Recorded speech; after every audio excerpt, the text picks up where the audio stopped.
नमस्कार मित्रों, मैं मनीष आदित्य आज आपको न्याय के देवता शनिदेव के बारे में, उनकी अस्त होने के बारे में जानकारी देने जा रहा हूँ। जैसा कि आप जानते हैं कि शनि इस समय मकर राशि में संचरण कर रहे हैं और मकर राशि शनि की सौग्रही राशि है। दिनांक 7 जनवरी को शनि सूर्य के प्रभाव में आने के कारण अस्त हो रहे हैं, बल्कि अस्त हो गए हैं और लगभग 1 माह तक शनि अस्त रहेंगे। दोस्तों, जैसा कि हम जानते हैं कि सूर्य जो है एक बहुत ही प्रभावशाली ग्रह है और शनि और सूर्य एक दूसरे के पिता पुत्र हैं। सूर्य का पुत्र शनि है, परंतु पिता पुत्र होने के बाद भी इन दोनों के बीच हमेशा मतभेद रहा है और शनि और सूर्य आपस में कट्टर दुश्मन रहे हैं। अब आप सोचिए कि जब पिता और पुत्र दोनों एक ही जगह पर, ये अमूमन 1 वर्ष में एक बार ऐसा होता है लगभग, कि जब पिता पुत्र 1 साल में एक बार आपस में मिलते हैं। तो अब इन पिता पुत्र का मिलन होने जा रहा है और सूर्य तो प्रकाशवान है। सिर्फ बुध को छोड़कर जितने भी ग्रह सूर्य के प्रभाव में आते हैं वो अस्त हो जाते हैं। अभी आने वाले समय में 17 तारीख से बृहस्पति देव भी अस्त हो जाएंगे, क्योंकि 14 तारीख को मकर संक्रांति के दिन सूर्य ग्रह मकर राशि में पहुंच जाएंगे और 17 तारीख से बृहस्पति को भी अस्त कर देंगे। उसके प्रभाव के बारे में मैं आपको दूसरी वीडियो में बताऊंगा।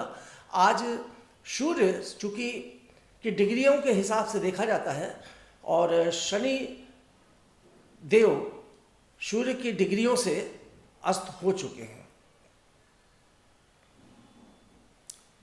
तो अब मैं आप लोगों को विलंब न करते हुए आपकी राशि के आधार पर ये बताऊंगा कि जब शनि और सूर्य का ये मिलन होगा और इस मिलन के बाद शनि अस्त होंगे तो वो क्या प्रभाव देंगे आपकी राशि पर। सबसे पहले आते हैं मेष राशि के ऊपर।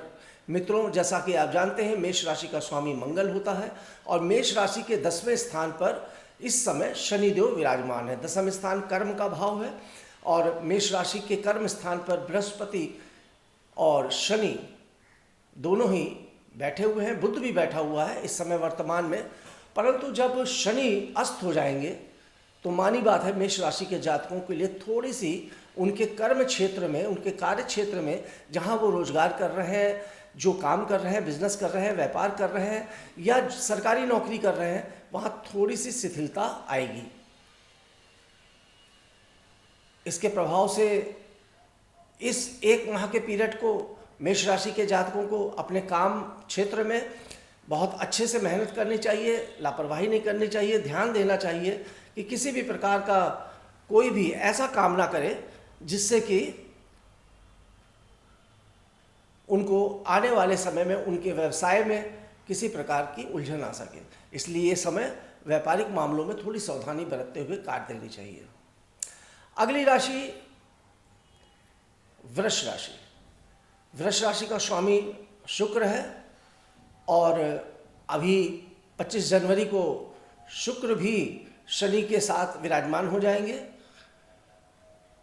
मकर राशि में और अभी वर्तमान में धनु राशि में संचरण कर रहे हैं। ऐसी स्थिति में भाग्य को लेकर थोड़ा सा वृष राशि के जातकों को परेशानी हो सकती है।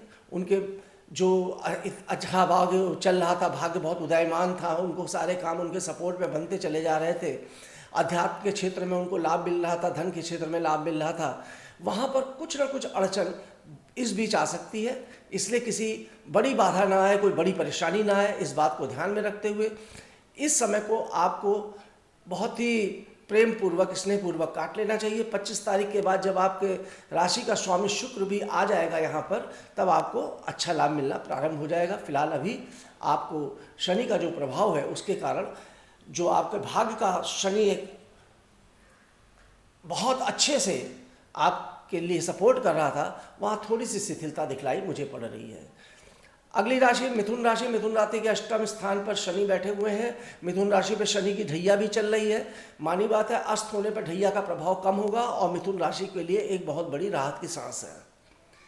जो पिछले काफ़ी समय से मिथुन राशियों को थोड़ी सी समस्याओं का सामना करना पड़ रहा था, दिक्कतों का सामना करना पड़ रहा था, स्वास्थ्य को लेकर, धन को लेकर उनको परेशानियों का सामना करना रहा था, इस एक माह के भीतर जो शनि के अस्त होने से मिथुन राशि के जातकों को थोड़ा सा लाभ मिलना प्रारंभ हो जाएगा और उनको धन की प्राप्ति भी होगी। उनके कहीं बाहर घूमने टहलने आने जाने के भी कुछ चांसेस बनेंगे, कुछ आध्यात्मिक पुट भी बनेगा, धार्मिक यात्राएं भी संभव है। आते हैं कर्क राशि पे। कर्क राशि का स्वामी चंद्रमा। कर्क राशि बहुत ही चंचल राशि है, शांत राशि है, शीतल राशि है और 7वें स्थान पर शनि कर्क राशि के विराजमान थे। सप्तम भाव पति का भाव होता है, व्यापार का भाव होता है, पार्टनरशिप का भाव होता है। यहाँ से शनि पूर्ण दृष्टि से लग्न को देखते हैं और ऐसी स्थिति में अस्त होने पर जो परिवार में पत्नी के साथ में जो मतभेद की स्थिति बनी हुई थी, शनि के बैठने से वो स्थिति में अब कमी आएगी। 25 तारीख के बाद कर्क राशि के जातकों को भी बहुत अच्छी राहत की खबर मिलेगी। पति पत्नी के बीच बहुत ही अच्छा प्रेम संबंध प्रगाढ़ होगा। बाहर पति पत्नी को एक साथ दूसरे के साथ घूमने जाने की और आनंद पूर्वक बिताने का एक अच्छा समय मिलने वाला है और बहुत ही मधुर समय इनको जनवरी के आखिरी में इनको मिलेगा। अभी फ़िलहाल थोड़े दिन इनका प्रभाव उतना नहीं मिलेगा, मगर उसके बाद जैसे जैसे जनवरी का माह बीतेगा वैसे वैसे इनको बहुत ही अच्छा फल प्राप्त होता जाएगा। सिंह राशि के बारे में आते हैं। सिंह राशि के 6ठे भाव में चल रहे थे शनिदेव, वहाँ से 12वें भाव को देख रहे थे। सिंह राशि का स्वामी सूर्य है। सूर्य जैसा कि स्वयं ही सूर्य इस समय शनि के साथ मकर राशि में पहुँच रहे हैं और अस्त कर रहे हैं, तो सूर्य का प्रभाव बहुत ज़्यादा बढ़ेगा, परंतु शनि का जो प्रकोप है वो कम होगा। जो स्वास्थ्य संबंधी परेशानियां महसूस कर रहे थे सिंह राशि के जातक, वो स्वास्थ्य संबंधी परेशानियों में उनको राहत की सांस लेने को मिलेगी। उनके विदेश से संबंधित कुछ काम जो बनने वाले थे, जो फंसे हुए थे, वो पूरे होंगे। यहाँ पर मुझको ऐसा भी प्रतीत हो रहा है कि जो शत्रु आपके चल रहे थे, गुप्त शत्रु चल रहे थे, वो गुप्त शत्रु सूर्य के आ जाने से उन शत्रुओं का दमन होगा। निश्चित रूप से वो शत्रु पराजित होंगे और इस बीच ज़्यादा उठने की कोशिश नहीं कर पाएंगे। रहेंगे जरूर, मगर शत्रुओं का नाश भी अवश्य होगा। इसके बाद आते हैं हम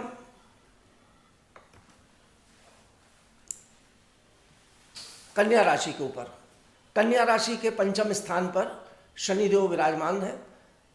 4 ग्रहों का योग बनने वाला है और 5वां स्थान प्रेम का स्थान होता है, एजुकेशन का स्थान होता है और बहुत ही त्रिकोण भाव का सबसे अच्छा स्थान माना जाता है त्रिकोण में 5वें स्थान को। यहाँ पर शनि के बैठ जाने से इनका बहुत समय से एक ऐसा समय चल रहा था कि बहुत ही तनावग्रस्त स्थिति में थे ये और हर चीज़ में कहीं ना कहीं डिप्रेस हो जाना, परेशान हो जाना, मानसिक तनाव, चिंताओं का या प्रेम संबंधों में कमी, अपने बच्चों को लेकर बहुत ज़्यादा परेशान थे, संतान को लेकर बहुत ज़्यादा पीड़ित चल रहे थे। परंतु शनि के अस्त होने पर अब इनको संतान पक्ष से अच्छा लाभ मिलेगा, प्रेम संबंधों में भी प्रगाढ़ता आएगी और इनके कुछ अच्छे रिश्ते भी कायम होंगे। लाभ की स्थिति भी इनके लिए पहले से बेहतर हो जाएगी। कुछ ना कुछ बेहतर लाभ मुझे दिखलाई पड़ रहा है कन्या राशि का।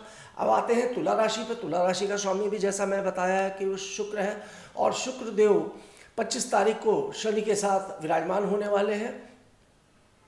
4th भाव में आ जाएंगे, सुख के स्थान पे आएंगे। आपकी माता के लिए आपको एक बहुत बड़ी राहत की सांस है।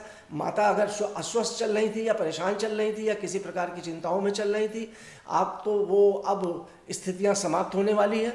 साथ ही साथ मित्रों, जो मैं यहाँ पे देख रहा हूँ कि कुछ आप लोगों को जो नए वाहन खरीदना था, बहुत समय से आप प्लान कर रहे थे परंतु वो योग नहीं बन पा रहा था। कुछ प्रॉपर्टी खरीदना चाह रहे थे, आप उसके लिए भी कोशिश कर रहे थे परंतु योग नहीं बन पा रहा था। आप किसी नए मकान में शिफ्ट होना चाह रहे थे परंतु शिफ्ट नहीं हो पा रहे थे। उन सब चीज़ों के लिए जो समय आ रहा है वो अब बेहतर समय आ रहा है। आप नया प्रॉपर्टी, मकान, वाहन भी खरीद सकते हैं। आपको माँ से भी बहुत अच्छा लाभ मिलेगा, उनकी तरफ से भी फ़ायदा मिलेगा, साथ ही साथ आपके सुख में वृद्धि होगी, ऐसा मुझे यहाँ पे दिखता हुआ प्रतीत हो रहा है। इसके बाद आते हैं वृश्चिक राशि के। वृश्चिक राशि के तृतीय भाव में शनिदेव विराजमान है।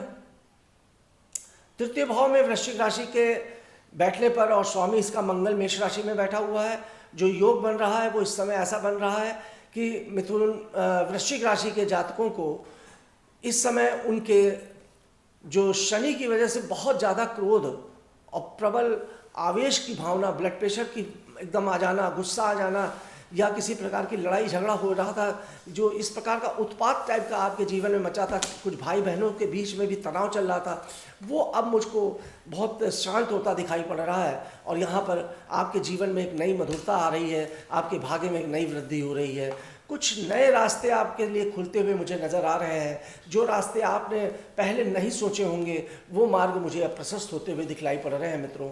और अभी लगभग 1 माह तक आपके जीवन में जो शनि का ये अस्त होने से, ये जो शनि का एक प्रचंड प्रकोप थोड़ा दिखलाई पड़ रहा था, जिसकी वजह से आपके अंदर कुछ मानसिक पीड़ाएं चल रही थी, भय चल रहा था और घबराहट चल रही थी, और ये अब मुझे कुछ कम होती हुई नज़र आ रही है। आते हैं धनु राशि के ऊपर। धनु राशि के धन भाव पर शनिदेव विराजमान है और धनु राशि पर शनि की 7.5 चल रही है। 7.5 की अंतिम ढैया है धनु राशि की। धनु राशि ने पिछले 5 सालों में काफ़ी कुछ खोया है शनि की 7.5 में, और अब ये अंतिम ढैया उनके धन भाव पे पहुंच के उनको धनागमन के मार्ग प्रशस्त कर रही है, धनागमन के मार्ग प्रशस्त कर रही है। परंतु मित्रों, यहाँ पर शनि का अस्त हो जाने से जो शनि की ढैया का 7.5 का प्रकोप धनु राशि पे था, वो अब अस्त होने से कम हो जाएगा। तो इस यहाँ पर होगा क्या कि जो अभी आप शनि की 7.5 के प्रभाव की वजह से दुष्परिणाम शनि के झेल रहे थे, वो दुष्परिणाम अब आपको मिलना बंद हो जाएंगे, बल्कि ये दुष्परिणाम सुप्रभाव परिणाम में बदलना शुरू हो जाएंगे। धन के नए नए मार्ग प्रशस्त होंगे, कुछ नए ऑफर आपको मिलेंगे, कुछ नए कॉन्टैक्ट मिलेंगे, और सूर्य के आ जाने से यहाँ पर और ज़्यादा सूर्य और बुध का बुधादित्य योग बनने से धनु राशि के जातकों को कुछ धन की वृद्धि भी होगी। परंतु फिर भी मैं यही कहूँगा, नए इन्वेस्टमेंट से अभी इनको बचना चाहिए। किसी भी प्रकार का नया इन्वेस्टमेंट मत करें, कहीं शेयर में या किसी चीज़ में पैसा न लगाएं, धन का संचय करके रखें और बहुत धैर्यपूर्वक ही काम करें, क्योंकि बृहस्पति का भी अस्त यहाँ पर होना, जहाँ एकदम से धन कारक हो जाएगा, वहीं बृहस्पति जब अस्त होंगे 17 तारीख से, तो थोड़ा सा धन के आगमन में रुकावटें भी आएंगी। आते हैं मकर राशि के ऊपर। मकर राशि पर भी शनि की 7.5 चल रही है और मकर राशि के लगन में ही इस समय सारे ग्रह बैठे हुए हैं। तो मित्रों, मकर राशि के लिए थोड़ा समय यहाँ पर मैं बहुत अच्छा नहीं बताऊँगा।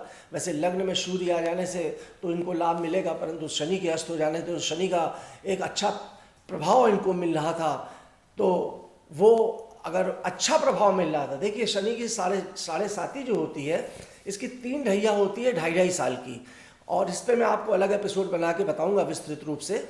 जो 3 ढैया 2.5 साल की होती है, उसमें मेरा जो अपना शोध है, रिसर्च है, उसके अनुभव मैंने किया है कि 1 ढैया में बहुत अच्छा फल मिलता है। इतना अच्छा फल मिलता है, अगर शनि की कुंडली में अच्छी स्थिति हो तो अक्सर शनि की 7.5 और ढैया में लोग प्रधानमंत्री, मंत्री, मिनिस्टर, बहुत बड़ी बड़ी उच्च पोस्ट पर पहुँचे हैं। इसके कई बहुत ही मैं आपको परिणाम भी बता सकता हूँ, उदाहरण भी बता सकता हूँ कि किसके किसके ऊपर ऐसा हुआ। तो ये जो अभी लगन में जब आपके पहुँचा सौग्रही होकर, तो जहाँ तक मकर राशि के जातकों को बहुत ही अच्छा फल दे रहा था, रुपया पैसा धन दौलत बहुत अच्छा दे रहा था, परंतु अस्त होने के बाद थोड़ा डिप्रेशन की स्थिति लाएगा। खासतौर से आपके शरीर में सब कुछ होते हुए भी कहीं न कहीं उदासीनता बनी रहेगी। आपको लगेगा कि मेरे पास है तो ये भी वो भी है, सब कुछ है, पर कहीं ना कहीं कुछ कमी है। तो ये कुछ आपको डिप्रेशन भी ले जा सकती है, कुछ आपको डाउन कर सकती है, आपके व्यक्तित्व को थोड़ा दबा सकती है, मगर आप चिंता ना करिएगा, इस समय को आप बेहतर रूप से बिता लें। आगे आने वाला समय आपके लिए बहुत ही उत्तम समय है। अगली राशि के बारे में बोलूँगा, कुंभ राशि। कुंभ राशि पे शनि की 7.5 चल रही है और कुंभ राशि के 12वें स्थान पर इस समय सारे ग्रह इकट्ठे हो रहे हैं।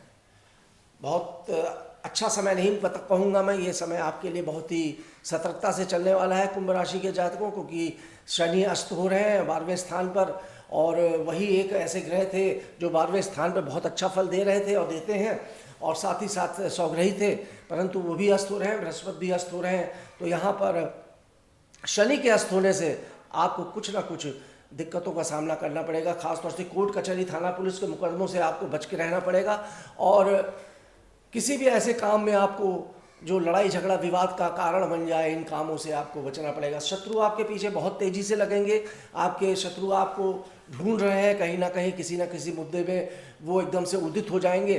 तो सावधानी बरतिएगा मित्रों, ये समय अच्छे से पाल कर लिए। मगर अगर विदेश से आप कोई काम कर रहे हैं, व्यापार कर रहे हैं, बिजनेस कर रहे हैं या करना चाहते हैं, तो आपको बहुत उत्तम लाभ की प्राप्ति होगी। अंतिम राशि मीन राशि के बारे में मैं बताना चाहूँगा। लाभ स्थान पर शनि विराजमान है, और लाभ स्थान शनि का अपना स्थान होता है। स्वग्रही शनि विराजमान है लाभ स्थान पर, और लाभ स्थान पर जब शनि बैठते हैं तो बहुत ही प्रचुर लाभ की प्राप्ति कराते हैं। अभी जो स्थितियाँ चल रही थी 7 तारीख से पहले, जो शनि के प्रभाव की वजह से जो लाभ अगर मीन राशि के जातकों को रुके हुए थे, वो लाभ अब मिलना शुरू हो जाएंगे। उनके वो काम बनना शुरू हो जाएंगे जिन कामों के बारे में उन्होंने कल्पना भी नहीं की होगी, वो सोचा भी नहीं होगा कि क्या मेरा ऐसा कुछ हो सकता है। वो काम उनके बनना शुरू हो जाएंगे। जब शनि अस्त होगा, इसका प्रभाव कम होगा, अन्य सूर्य ग्रह वहाँ पहुँचेंगे, बुध पहुँचे हुए हैं, इसके अलावा शुक्र भी पहुँचेंगे। तो आप सोचिए जो पंचग्रही योग बन रहा है, और ये इसके बारे में मैं आपको अलग वीडियो में बताऊँगा, जो 4 ग्रह 5 ग्रह एक साथ इकट्ठे हो रहे हैं। तो इन योगों की वजह से मीन राशि के जातकों के लाभ के स्थान पर पहुंचने से वजह से ये बहुत ही दुर्लभ योग होगा, जो एकदम से अकस्मात कोई बहुत बड़ा लाभ उनको मिल सकता है। इस मौके का फ़ायदा उठा लें, और अवश्य आपके ऊपर भगवान शनिदेव की कृपा होगी, सूर्यदेव की कृपा होगी, क्योंकि सूर्य भी वहीं पे पहुंच रहे हैं और उदित होकर पहुंच रहे हैं, अपना पूरा प्रभाव दिखाएंगे। आपका व्यक्तित्व सूर्य की तरह चमकता हुआ भी नजर आएगा।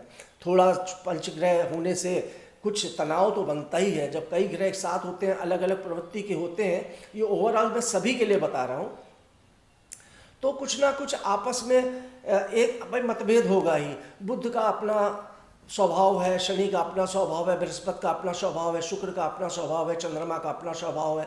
तो जब ये सारे ग्रह एकदम से इकट्ठा होंगे तो अपने अपने स्वभाव के कारण कहीं ना कहीं कुछ डिस्टर्ब भी करेंगे, परंतु उस डिस्टर्बेंस से आपको डरना नहीं है, भयभीत नहीं होना है। सारे राशियों के लिए वाले लोगों के लिए बोल रहा हूँ, आप चिंता ना करें। अगर थोड़ा समय आपको कुछ इस तरह का दिखाई पड़े तो धैर्य और संयम से वो समय काट दीजिएगा। इसी के साथ मैं वीडियो समाप्त करता हूँ। मगर भाई मित्रों, मेरे इस वीडियो को बहुत बड़ी मात्रा में आप शेयर करें, सब्सक्राइब करें, और इसमें ओम शनिश्चराय नमः अवश्य कमेंट्स बॉक्स में लिख दें। ओम शनिश्चराय नमः कमेंट बॉक्स में लिखें, शनिदेव की कृपा आपको अवश्य प्राप्त होगी। इसी के साथ ये वीडियो मैं आप यहीं पर समाप्त करता हूँ। आप मुझसे व्यक्तिगत रूप से मिलना चाहते हैं तो मेरा फ़ोन नंबर ले सकते हैं। मैं लखनऊ में आपसे व्यक्तिगत रूप से मिल सकता हूं।